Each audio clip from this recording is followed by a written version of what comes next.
Hello viewers, আশা করি সবাই ভালো আছেন, সুস্থ আছেন। ল্যাপটপ স্টার্ট করার পর 00C08270 এটা একটা error, real time clock error.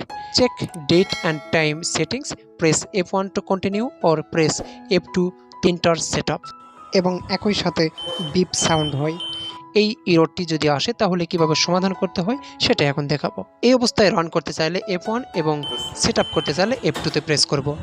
আমরা F2 তে প্রেস করার পর এই রকম বায়োস সেটআপ চলে এসেছে। এখানে দেখতে পাচ্ছেন সিস্টেম টাইম এবং সিস্টেম ডেট। এখানে সিস্টেম টাইমে অবশ্যই টাইমটা সেট করে দিবেন, সময় অনুযায়ী এখানে সেট করবেন।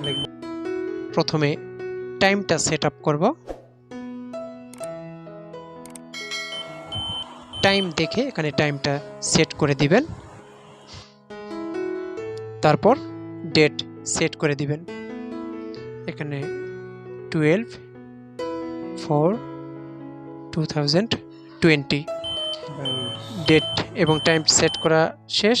এখন F10 প্রেস করব, সেভ করব, তারপর অটোমেটিক্যালি রিস্টার্ট নেবে এবং ল্যাপটপটি অন হবে।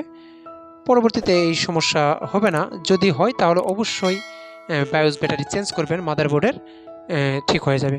ভালো থাকবেন, সুস্থ থাকবেন আর সাবস্ক্রাইব করে সাথেই থাকবেন।